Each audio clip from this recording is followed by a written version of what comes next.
Baik, Bismillahirrahmanirrahim. Assalamualaikum warahmatullahi wabarakatuh. Alhamdulillahirabbil alamin. Wassalatu wassalamu ala asyrafil anbiya'i wal mursalin wa ala alihi wa ashabihi wa man ittaba'a hudahu ila yaumiddin.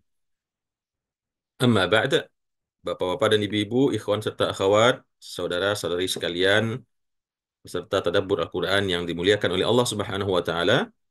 Kembali kita bersyukur pada Allah Subhanahu wa taala yang pagi hari ini kembali melimpahkan kepada kita taufiknya melalui kudrah dan inayahnya, kembali kita hadir bersama-sama dalam majlis tadabbur Al-Quran yang penuh dengan keberkahan ini. Salawat dan salam kita doakan semoga senantiasa Allah berikan, Allah curahkan kepada uswah dan qudwah kita, suri tauladan kita Nabi Muhammad sallallahu alaihi wasallam, dan juga kepada seluruh keluarga beliau, keturunan beliau, kepada seluruh para sahabat radhiyallahu anhum ajma'in, dan juga kepada kita semua serta umatnya ila yaumil qiyamah. Amin ya rabbal alamin.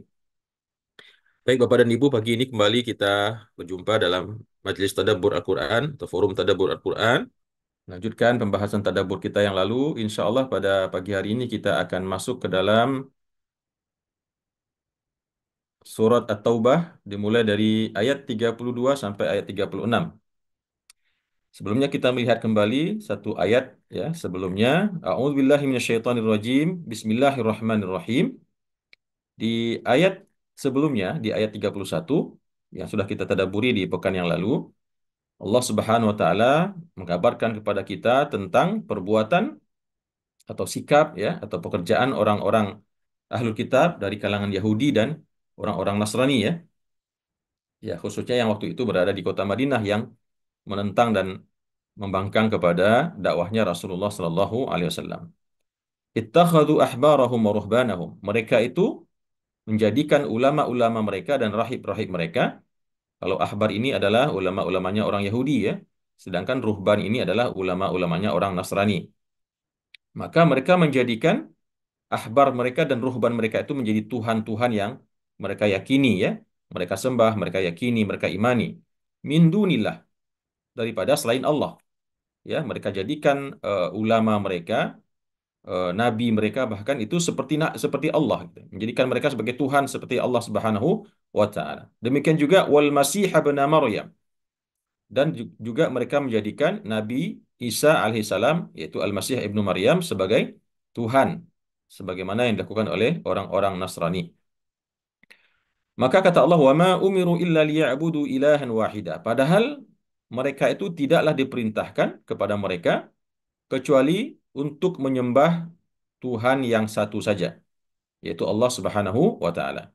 La ilaha illahu, tidak ada Tuhan selain Allah tersebut.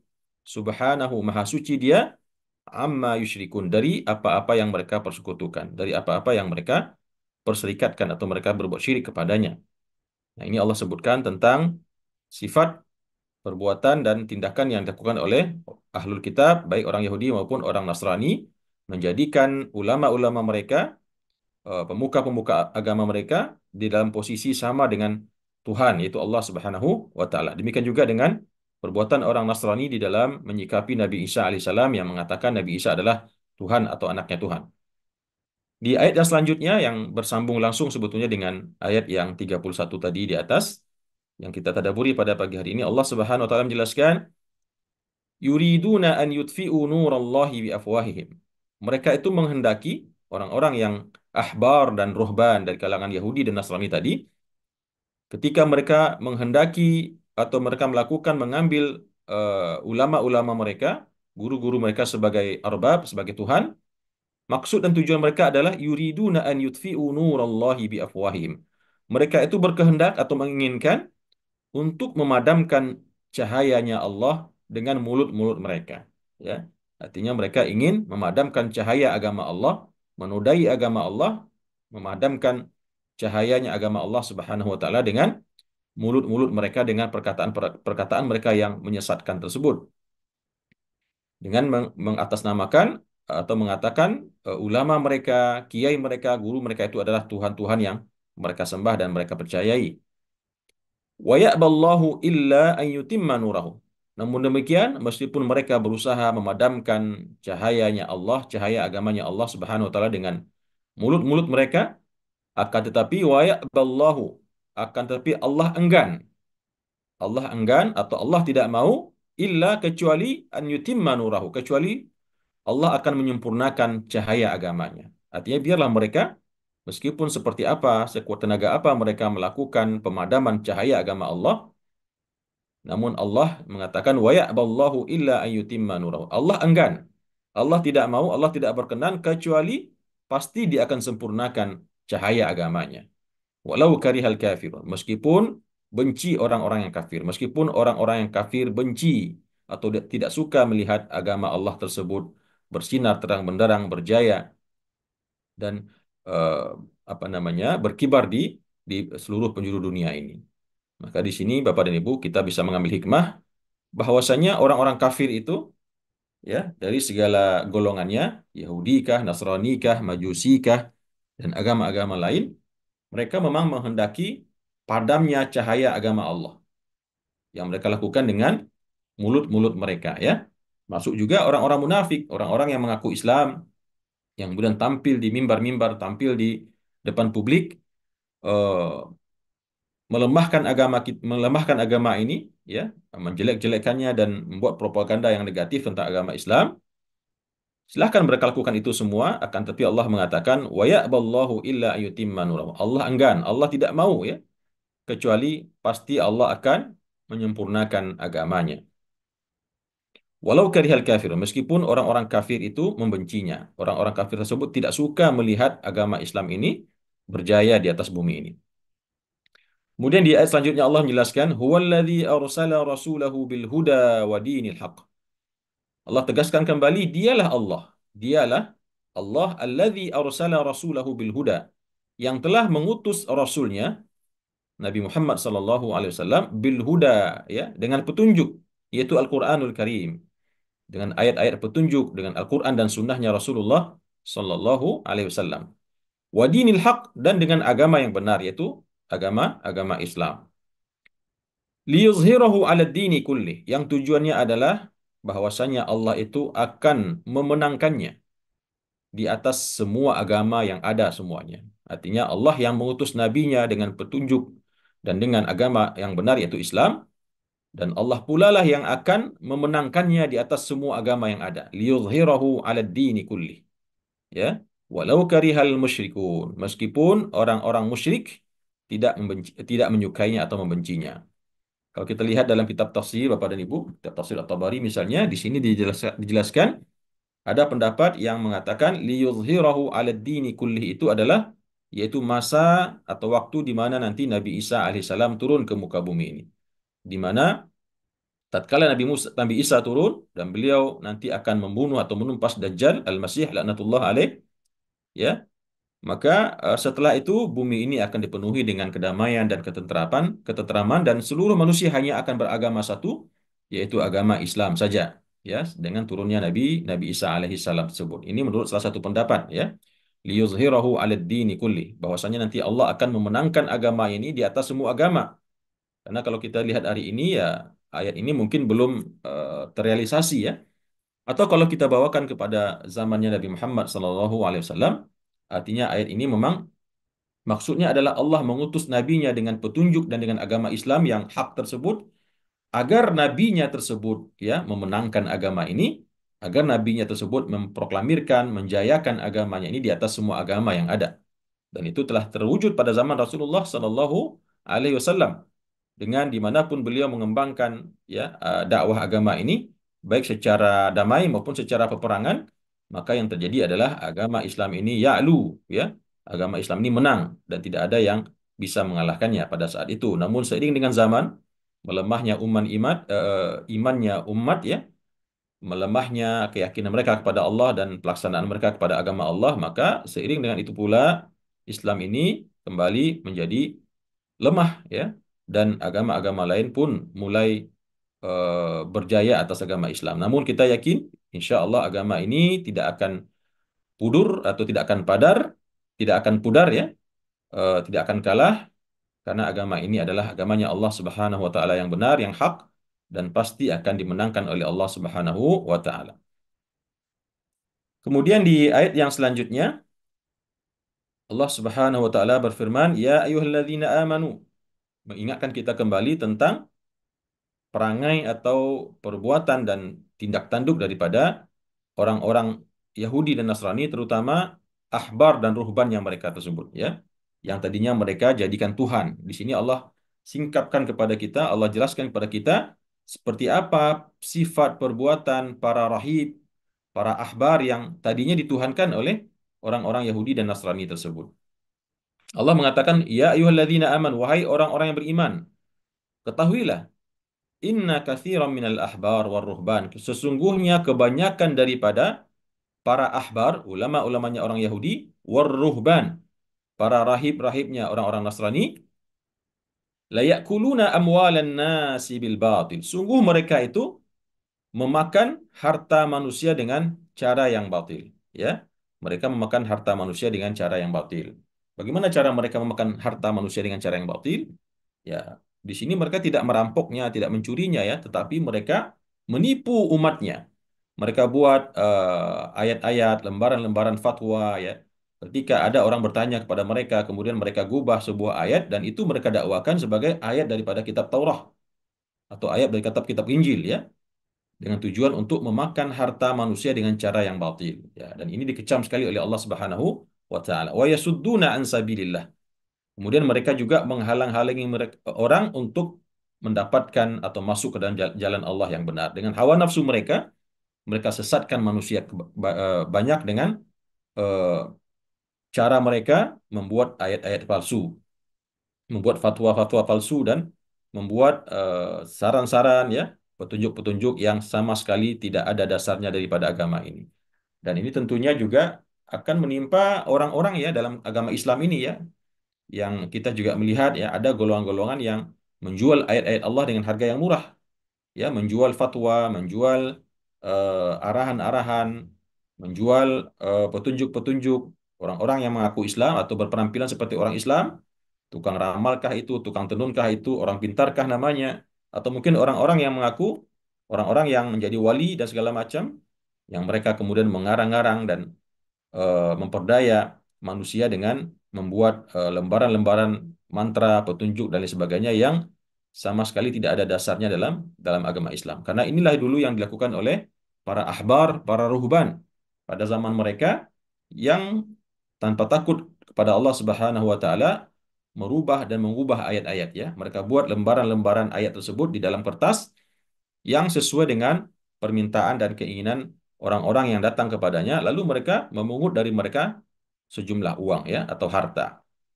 Nah, ini yang dikatakan oleh Allah, sesungguhnya para rahib, para ruhban tersebut dan para ahbar tersebut dulu pekerjaan mereka adalah memakan harta manusia dengan cara yang batil, yaitu dengan cara membuat fatwa-fatwa, petunjuk-petunjuk palsu tadi, ya, yang tidak ada dasarnya dalam agama. Wa yasudduna an sabilillah, dan mereka menghalang-halangi manusia untuk beriman kepada Allah. Ya, kalau ini dibawakan kepada konteks orang-orang ahlul kitab yang ada pada zaman Nabi, pada zaman Rasulullah SAW di Madinah, maka para ahbar dan para ruhbannya ahlul kitab tersebut yang menghalang-halangi umat mereka untuk beriman dengan Rasulullah SAW. Kemudian di ayat ini juga Allah jelaskan walladzina yaknizuna adz-dzahaba. Demikian juga Allah menjelaskan bahwasanya perangai atau perbuatan ahlul kitab tersebut, ya, atau ahbar dan ruhbannya tersebut, meskipun sebagian ulama juga menjelaskan ayat ini bersifat umum, ya, yaitu walladzina yaknizuna adz-dzahaba, orang-orang yang menimbun, menyimpan, ya, emas dan kemudian perak, wala yunfikunaha fi sabilillah, dan mereka kemudian tidak mau menafkahkannya di jalan Allah. Artinya di sini adalah tidak mau menunaikan zakatnya. Maka bagi orang-orang tersebut, yaitu orang-orang yang menimbun-nimbun emas dengan perak, ya, uang, maka dan kemudian mereka tidak mau menafkahkannya di jalan Allah, tidak mau mengeluarkan zakatnya, maka kata Allah fabashshirhum bi'adzabin alim. Maka beri kabar gembira mereka, orang-orang yang menimbun harta, memperbanyak emas dan perak tersebut dan tidak mau menafkahkannya atau menzakatkannya di jalan Allah, maka fabashshirhum bi'adzabin alim. maka beritahukanlah kepada mereka, berikan kabar gembira kepada mereka dengan akan diberikannya kepada mereka yaitu sebuah azab yang sangat pedih dari Allah Subhanahu wa taala. Nah, Bapak dan Ibu, di dalam kitab tafsir di beberapa pendapat daripada ahlu takwil, di sini ada yang menjelaskan ayat ini atau kalimat ini kembali kepada ahlul kitab, ya, secara khusus. Namun secara umum, para ulama juga menjelaskan ayat ini juga menimpa kepada orang-orang Islam, orang-orang mukmin yang masuk ke dalam golongan orang-orang yang menimbun-nimbun harta, ya, menimbun harta emas, perak, uang, dolar, ya, rial dan lain sebagainya, lalu kemudian tidak mau menginfakkannya di jalan Allah. Menginfakkan di jalan Allah di sini tentu maksudnya adalah menunaikan zakatnya, ya, menunaikan zakatnya. Maka siapapun di antara mereka, ahlul kitabkah, orang Islamkah, ya, ketika mereka melakukan perbuatan menimbun-nimbun harta ini, menimbun-nimbun kekayaan, baik berupa emas, perak, uang, dan lain sebagainya, intan, permata, maka dan ketika mereka tidak menzakatkannya di jalan Allah, maka Allah pun akan menimpakan kepada mereka azab yang sangat pedih. Terkait dengan menyimpan emas, menyimpan perak, ya, Bapak dan Ibu, dalam jumlah yang mungkin berlebihan, ya, kita patut takut dengan sebuah hadis Rasulullah Sallallahu Alaihi Wasallam.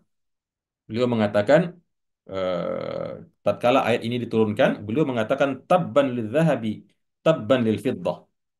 Ya, beliau mengulangnya 3 kali, tabban lil fiddati, tabban lil dzahabi, wa tabban lil fiddah. Tabban lil dzahabi, wa tabban lil fiddah. Artinya adalah celakalah emas dan celakalah perak. Artinya beliau menghina dan mengutuk emas dan perak itu.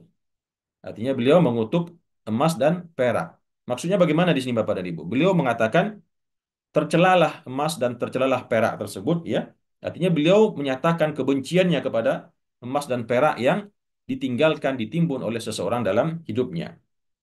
Bahkan ketika dalam sebuah hadis diceritakan, tatkala meninggal seseorang di antara penduduk kota Madinah, lalu beliau melihat satu keping uang dinar, ya, di dalam saku atau dalam baju orang tersebut, maka Nabi mengatakan kawiyah, ya. Kawiyah itu artinya satu setrikaan dengan lembaran api neraka. Kemudian ada lagi yang meninggal setelah itu, satu orang lagi meninggal dan di situ beliau menemukan 2 dirham, dua dinar, ya. Beliau mengatakan qawiyatain, 2 setrikaan api yang akan ditimpakan kepada orang ini, ya. Nah, ini tentu hadis ini kalau kita fahami secara letterlek maka tentu akan sangat menakutkan, ya, ketika seseorang meninggal dia menyisakan batangan-batangan emas, ya, atau kumpulan emas dalam lemarinya, baik laki-laki maupun perempuan ataupun perak, ya, dan kemudian dia tidak menunaikan zakatnya, ya. Maka kata Rasulullah SAW, ketika selesai beliau mengatakan tabban lidzahab wa tabban lifiddah tersebut, maka mendengar ucapan Nabi tersebut, para sahabat pun merasakan ketakutan yang luar biasa, ya. Dan mereka merasakan berat sekali. Karena tabiatnya manusia pasti mencintai emas, pasti mencintai perak. Dalam Al-Quran Allah mengatakan, Zuyyina linnasi hubbus syahawati minan nisa wal banin wal qanatir minadh dhahabi wal fiddah. Dihiasi manusia itu dengan rasa sayang, rasa cinta kepada anak-anak, kepada wanita dan juga kepada emas dan perak yang berpeti-peti, ya. Maka mendengar perkataan Rasulullah tersebut, eh, para sahabat merasakan berat dan merasakan takut, kekhawatiran akan perkataan Nabi tersebut. Lalu mereka bertanya kepada Rasulullah SAW, ya Rasulullah, fa ayyu malin nattakhidhu? Kalau engkau mengatakan celakalah, ya, emas dan celakalah perak, artinya terkutuklah emas dan terkutuklah perak tersebut. Beliau seakan-akan membencinya dan menganggap 2 benda ini sebagai benda yang tercela. Lalu sahabat bertanya, kalau begitu, ya Rasulullah, harta apa yang bisa kami simpan dalam hidup kami? Ya, faqala Umar, ana a'lamu lakum dzalik. Ya, ini gumaman atau perkataan sahabat sesama mereka setelah mendengar ucapan Rasulullah tabban lidzahabi wa tabban lil fiddah tersebut. Ya. Kemudian hal ini disebut di depan Umar bin Khattab. Maka Umar bin Khattab radhiyallahu anhu berkata, ana a'lamu lakum dzalik. Saya akan minta tahu untuk kalian semuanya dari Rasulullah sallallahu alaihi wasallam. Faqal, lalu Umar bin Khattab radhiyallahu anhu datang kepada Rasulullah sallallahu alaihi wasallam. Beliau mengatakan, "Ya Rasulullah, wahai Rasulullah, inna ashabaka qad syaqqa alaihim." Sesungguhnya sahabat-sahabatmu telah merasa berat dengan ungkapanmu tadi yang mengatakan celakalah emas dan celakalah perak ya. Maka mereka berkata, fa ayyu malin nattakhidhu? Lalu harta yang mana yang akan kami ambil untuk kami simpan dalam hidup kami? Lalu Bapak dan Ibu rahimakumullah, Rasulullah menjawab dengan sebuah kalimat. Beliau mengatakan, sebaik-baik harta yang diambil oleh umatku adalah lisanan dzakira wa qalban syakira wa zaujatan tu'inu ahadakum ala dini. Subhanallah, Masya Allah ya. Rasulullah menjelaskan bukan dengan bentuk harta benda materi Bapak dan Ibu. Tetapi Nabi menjelaskan sebaik-baik harta yang dikumpulkan, yang dicari oleh manusia dalam hidupnya bukan emas, bukan perak, bukan intan permata atau mutiara, tetapi kata Rasulullah yang paling pantas untuk diperbanyak ya, untuk ditimbun ya, adalah yang pertama lisanan dzakira. Lisan, lidah yang senantiasa berzikir kepada Allah Subhanahu wa taala. Ya, lisan yang senantiasa basah karena berzikir kepada Allah Subhanahu wa taala ana al-laili wa atrafan nahar, baik di pagi hari, siang hari, sore hari dan malam hari. Kemudian yang kedua kata Rasulullah wa qalban syakira, dan hati yang senantiasa bersyukur kepada Allah. Hati yang senantiasa bersyukur, memuji Allah atas setiap keadaan yang ditimpakan kepadanya. Yang tidak pernah mengeluh, yang tidak pernah mengumpat, yang tidak pernah mencela, tetapi senantiasa mengucapkan syukur dan merasakan syukur kepada Allah Subhanahu wa taala. Kemudian yang ketiga kata Rasulullah, harta terbaik yang dimiliki oleh seorang manusia adalah wa zaujatan tu'inu ahadakum ala dini, yaitu seorang istri ya. Tapi istri yang bagaimana? Yaitu istri yang menolong suaminya di dalam berbuat ketaatan dan kesolehan kepada Allah Subhanahu wa taala. Istri yang solehah, istri yang senantiasa membimbing suaminya, mengarahkan suaminya, mengingatkan suaminya untuk menjadi seseorang yang taat kepada Allah Subhanahu wa taala. Nah, inilah tiga harta yang terbaik yang pantas dan patut ditimbun sebanyak-banyaknya oleh seorang mukmin kata Rasulullah sallallahu alaihi wasallam. Yang pertama lisanan dzakira, lisan atau lidah yang senantiasa berzikir mengingat Allah Subhanahu wa taala. Yang kedua qalban syakira, hati yang senantiasa penuh dengan rasa syukur, rasa terima kasih kepada Allah Subhanahu wa taala. Dan yang ketiga dalam bentuk fisik ya, dalam bentuk materi, yaitu seorang istri yang solehah, istri yang membantu suaminya di dalam berbuat ketaatan kepada Allah Subhanahu wa taala. Sebagaimana kata Rasulullah dalam sebuah hadis, ad-dunya mata'. Dunia itu isinya kesenangan, ya. Dan wa khairu mata'iha al-mar'atus salihah, dan sebaik-baik kesenangan dunia itu. Sebaik-baik kesenangan dan kenikmatan dunia itu ada pada istri yang solehah. Kenikmatan dari sisi fisiknya dan juga kenikmatan dari sisi batin ketika seseorang memiliki istri yang solehah, istri yang patuh, taat, ya, menjaga kehormatan dirinya dan suaminya, mengurusi rumah tangga dengan sebaik-baiknya, membina dan mendidik anak-anaknya dengan cara yang baik, patuh, manut, ya, dan senantiasa membahagiakan hati suaminya, maka inilah sebaik-baik kekayaan dunia, ya. Nah, ini yang bisa kita ambil hikmah daripada ayat ini, Bapak dan Ibu, bahwasanya Allah mengecam, ya, orang-orang ahlul kitab, baik orang-orang Yahudi maupun orang-orang Nasrani, dan kita semua manusia ya, termasuk kita umat Islam yang menimbun-nimbun emas, perak, ya. Ini cuma perwakilan ya. Zaman sekarang mungkin orang menimbun-nimbun angka di rekening ya, jumlahnya miliaran, puluhan dan ratusan miliar, dan kemudian tidak mau mengeluarkan zakatnya. Wala yunfiqunaha fi sabilillah. Di sini mungkin perlu kita perjelas agar Bapak dan Ibu tidak merasa bingung dan ketakutan. Bagaimana kalau seandainya zakatnya telah dikeluarkan namun hartanya masih banyak, apakah ini masih termasuk dalam ancaman Allah dan Rasulnya?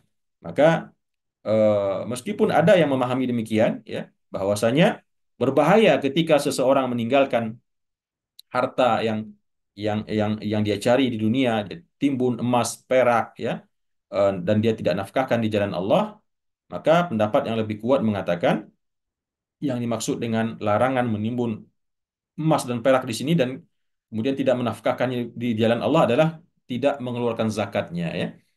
Adapun ketika harta tersebut telah dikeluarkan zakatnya, emaskah dia, perakkah dia, binatang ternakkah dia, perniagaankah dia, pertaniankah dia, maka kalau sudah dikeluarkan dan ditunaikan zakatnya, maka jika bersisa sebanyak apapun sisanya, ya, bahkan emas, kalaupun tingginya setinggi gunung, perak juga demikian, tapi sudah dikeluarkan zakatnya, maka tentu ini tidak lagi termasuk di dalam ancaman Allah Subhanahu wa taala, ya, yang menjanjikan orang-orang yang menimbun-nimbun harta tersebut dan tidak menzakatkannya di jalan Allah dengan azab yang sangat pedih. Dalam sebuah hadis, ya banyak hadis ya di sini disampaikan ancaman-ancaman yang Allah berikan kepada orang-orang yang tidak menafkahkan atau menginfakkan atau menzakatkan hartanya di jalan Allah. Di ayat berikutnya akan kita lihat ya, seperti apa gambaran azabun alim tersebut. Seperti apa gambaran azab yang pedih yang Allah akan berikan kepada orang-orang yang menimbun-nimbun hartanya. Kata Allah, yauma yuhma 'alaiha. Pada hari itu nanti di akhirat, yuhma 'alaiha akan dipanaskan di atasnya mereka itu finari jahannam. Harta benda mereka tersebut akan dijadikan alasnya mereka, tempat tidurnya mereka ya. Mereka akan dibakar di atasnya, emas, perak, harta, dan semua yang mereka miliki yang tidak mereka zakatkan tersebut. Yauma yuhma 'alaiha. Pada hari itu mereka akan dipanaskan, dipanggang, ya, dipanggang atau diperlakukan seperti ayam guling yang kita lihat dijual di toko Bapak dan Ibu, dipanggang, ditusuk dari atas sampai ke bawah, kemudian diputar di atas bara api yang bersumber dari harta-harta mereka yang dipanaskan oleh Allah. Finari jahannam, yaitu di dalam neraka jahannam. Fatuqwa biha jibahuhum. Lalu dengan hartanya mereka tersebut, yang dalam penjelasan hadis disebutkan, harta-harta mereka tersebut disulap oleh Allah menjadi lembaran-lembaran besi, ya. Lembaran-lembaran besi, lalu fatuqwa biha jibahum, lalu dibakar, disetrika. Disetrika dengan lembaran-lembaran api yang panas tersebut, jibahuhum, ya, dahi-dahi mereka, kening mereka, wajah mereka, wajunubuhum, dan demikian juga lambung-lambung mereka, ya. Wa zuhuruhum, dan demikian juga punggung-punggung mereka. Lalu diucapkan kepada mereka, hadza ma kanaztum li anfusikum. Inilah ya apa-apa yang dulu kalian simpan untuk diri kalian. Inilah dulu emas, perak, ya, dolar, rial, harta benda, kambing, sapi yang banyak yang kalian dulu miliki di dunia dan tidak kalian keluarkan zakatnya, tidak kalian nafkahkan di jalan Allah, maka inilah ya harta kalian tersebut yang tadi telah dijadikan oleh Allah dengan setrikaan-setrikaan, lembaran-lembaran besi yang panas membara, yang disetrikakan ke wajah-wajah mereka, dahi-dahi mereka, ke lambung-lambung mereka, dan ke punggung-punggung mereka. Lalu diucapkan kepada mereka, hadza ma kanaztum li anfusikum. Inilah yang dulu kalian simpan-simpan, yang kalian timbun-timbun dulu untuk diri kalian ketika kalian di dunia. Fadzuqu ma kuntum taknizun. Maka sekarang rasakanlah, nikmatilah ya. Rasakanlah dan nikmatilah ma kuntum taknizun. Apa-apa yang dulu kalian simpan dan kalian timbun tersebut. Silakan sekarang nikmati emas, nikmati perak tersebut. Harta benda kalian yang kalian timbun tersebut nikmati sekarang semuanya. Tetapi sayang semuanya telah berubah menjadi bara api, menjadi setrikaan api yang membakar jidat mereka, dahi mereka, punggung mereka dan lambung mereka. Nauzubillah min dzalik. Mudah-mudahan kita semua Bapak dan Ibu dihindarkan oleh Allah dari perkara ini ya. Karena banyak sekali memang manusia yang menimbun-nimbun hartanya. Alhaakumut takatsur. Mereka terlena dalam menimbun-nimbun harta mereka di dunia. Sudah punya emas, perak, uang dolar, rial, ya, ruko, apalagi tanah yang banyak, tapi tidak mau mengeluarkan zakatnya, ya, tidak mau mengeluarkan infaknya di jalan Allah atau menunaikan zakatnya, maka kelak nanti di akhirat banyak siksaan, bentuk siksaan, ya. Dalam ayat yang lain Allah juga sebut harta benda yang mereka bakhil menunaikan zakatnya tersebut nanti akan berubah bentuk menjadi ular yang sangat besar di dalam kuburnya dan di dalam neraka jahanam yang akan melilit mereka dan mematikan mereka, yang itu merupakan penjelmaan daripada harta benda yang mereka timbun-timbun dulu di dunia. Kemudian Bapak dan Ibu rahimakumullah, di ayat yang selanjutnya Allah Subhanahu wa taala menjelaskan inna iddatasy syuhuri indallah, ya. Sesungguhnya bilangan bulan-bulan itu indallah dalam setahun di sisi Allah Ithna asyara syahra. Sesungguhnya bilangan bulan-bulan di sisi Allah dalam setahun itu berjumlah sebanyak 12 bulan, ya, fi kitabillah, yang telah ditetapkan dalam kitabnya Allah Subhanahu wa taala, yauma khalaqas samawati wal ard, yaitu pada saat Allah menciptakan langit-langit dan Allah menciptakan bumi. Jadi bulan ini jumlahnya, yaitu bulan Syamsiah, jumlahnya adalah 12 bulan, ya.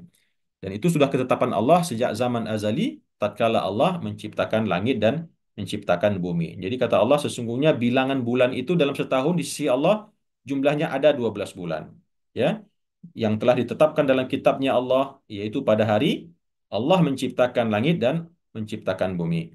Nah, tentunya Bapak Ibu hafal insya Allah ya, bulan-bulan Qamariyah, bulan-bulan Arab, yang dimulai dari Muharram, kemudian Safar, kemudian Rabiul Awal, Rabiul Akhir, Jamadil Awal dan Jamadil Akhir, kemudian Rajab, kemudian Sya'ban, kemudian Ramadan, kemudian Syawal, kemudian Rabiul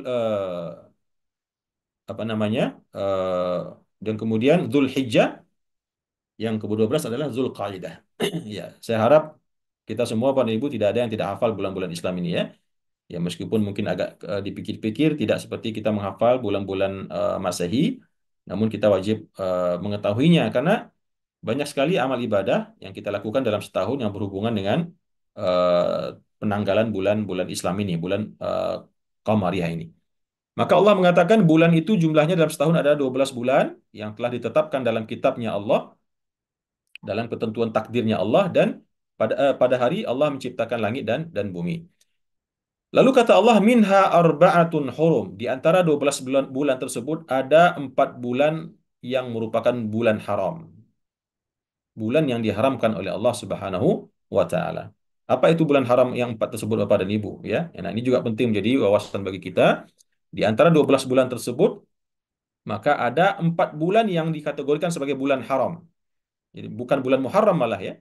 Justru bulan Muharram tidak termasuk ke dalam bulan haram. Maka 4 bulan haram tersebut, yang pertama adalah bulan Rajab, ya, bulan Rajab yang terletak antara Rabiul Tsani dengan Sya'ban, ya, yaitu 2 bulan sebelum bulan Ramadan. Yang kedua adalah bulan ya, Muharram masuk, ya, afwan, saya salah tadi. Yang termasuk bulan haram itu ada 4. Yang pertama bulan Rajab, ya, kemudian dia terpisah sendiri, tidak berturut-turut dengan saudaranya yang bulan yang 3 bulan yang berikutnya. Sedangkan bulan yang kedua adalah dimulai dari Zulhijjah, Zulqaidah, dan kemudian juga bulan Muharram. Ya, saya perbaiki kembali informasinya Bapak dan Ibu, bulan Muharram termasuk bulan haram, ya. Nah, 3 berturut-turut, Zulhijjah, Zulqaidah, dan Muharram. Sedangkan 1 bulan lagi terpisah dari saudaranya, yaitu bulan bulan Rajab. Nah, kenapa dia terpisah sendiri Bapak dan Ibu? Maka yang pertama tentu kita mengimani ketentuan Allah, ya. Ketentuan Allah sebagaimana Allah berikan kemuliaan-kemuliaan kepada tempat, Allah muliakan Masjidil Haram, kepada bulan Allah muliakan bulan Ramadan, kepada hari Allah muliakan hari Jumat, kepada malam Allah muliakan malam Lailatul Qadar, ya, dan seterusnya. Maka untuk bulan Allah juga pilih 4 bulan haram, ya. 3-nya adalah bulan-bulan di mana orang menunaikan ibadah haji, yaitu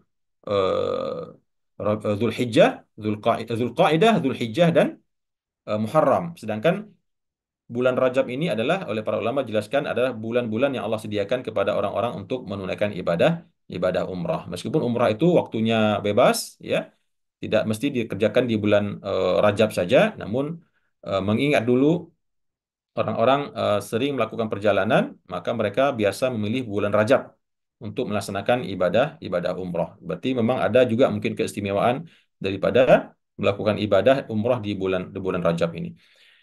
Maka kata Allah, "Dzalikad dinul qayyim." Itulah agama yang lurus, termasuk dalam ketentuan agama menghormati keharaman bulan-bulan haram ini. Ya, maka kata Allah, "Fala tazlimu fihinna anfusakum."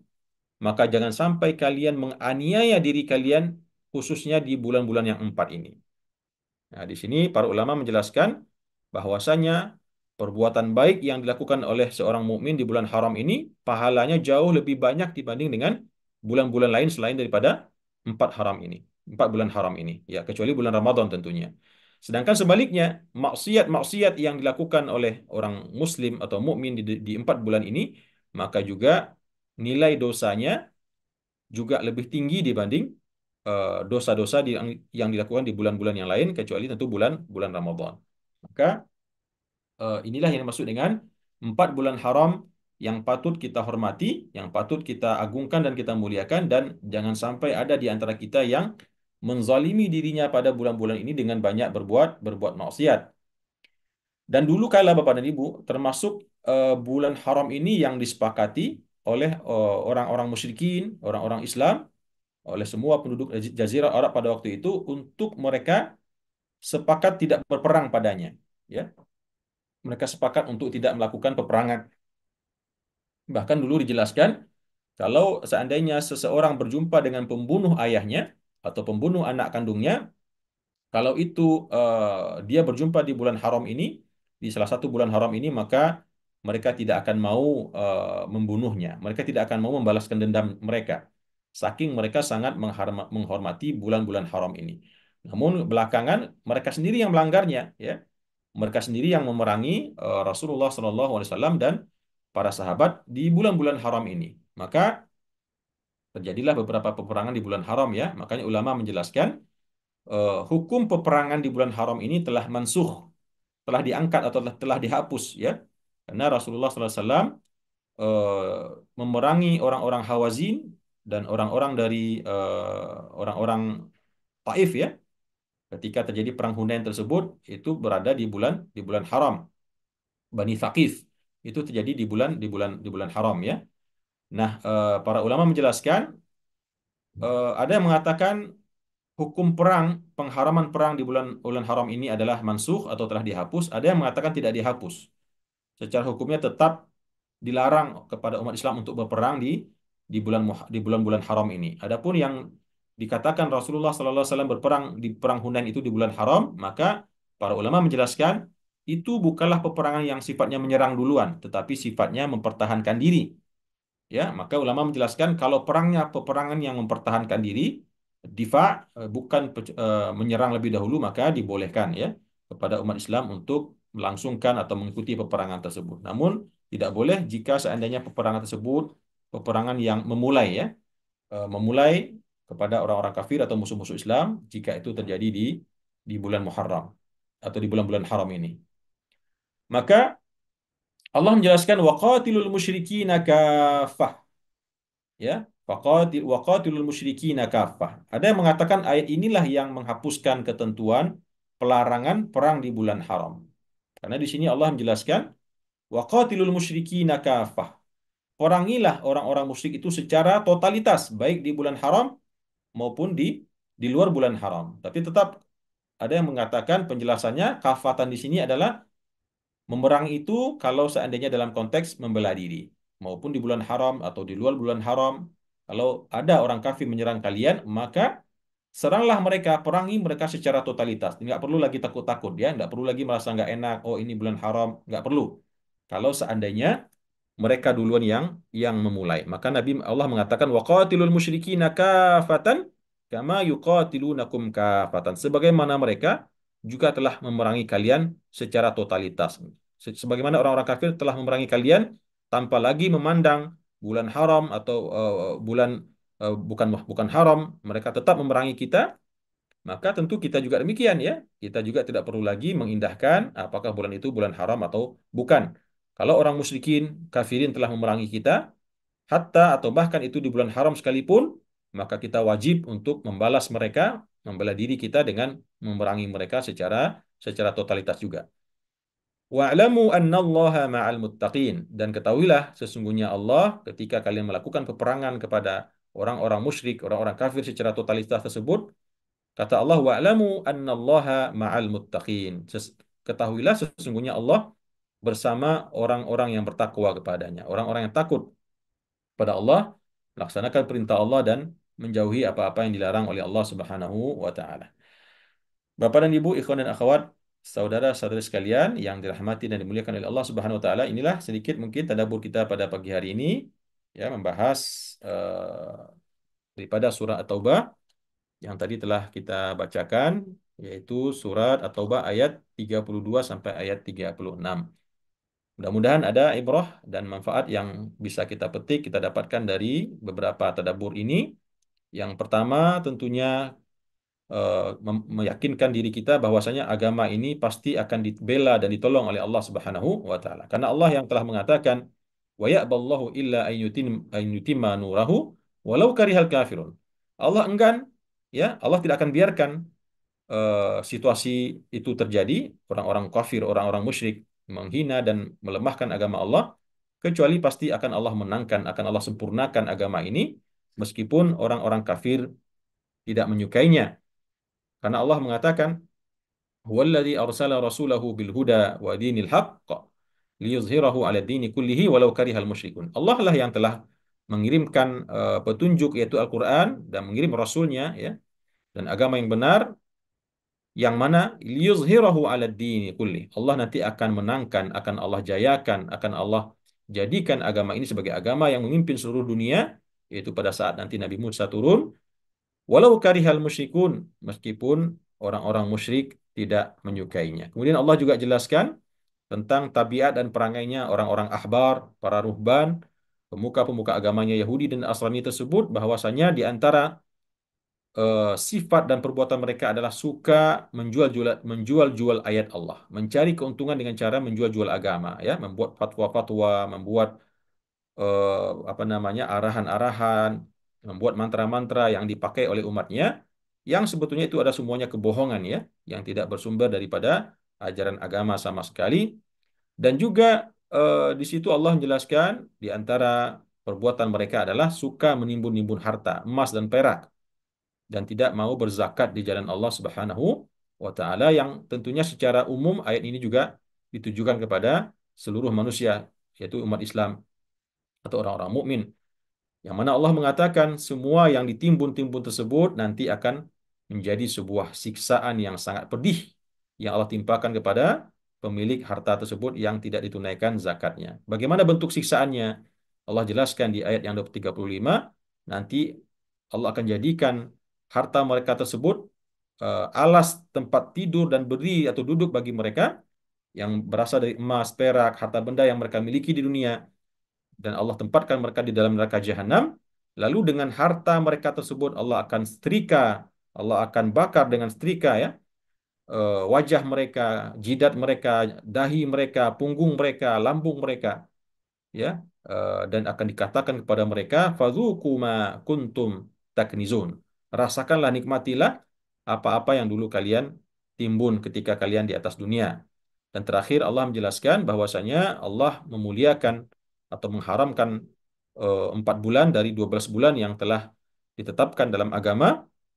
Maka 4 bulan diantaranya adalah bulan-bulan haram, yaitu bulan Rajab, bulan Dzulqa'dah, Dzulhijjah, dan bulan Muharram. Maka kita harus menghormati 4 bulan ini terutama, di samping bulan-bulan yang lainnya, karena memang termasuk bulan-bulan yang diistimewakan dalam agama, di mana amal ibadah di dalamnya dilipat gandakan oleh Allah lebih banyak daripada bulan-bulan yang lain, dan sebaliknya kemaksiatan, kemungkaran juga akan Allah lipat gandakan dosanya ketika itu dilakukan pada bulan-bulan Muharram, bulan-bulan haram tersebut. Bapak dan Ibu, demikian yang bisa saya sampaikan. Terima kasih atas perhatian dan mohon maaf atas salah khilaf dan kekurangan penyampaian saya. Mudah-mudahan ada manfaatnya. Aku qouli hadza wa astaghfirullah li wa lakum. Wassalamualaikum warahmatullahi wabarakatuh.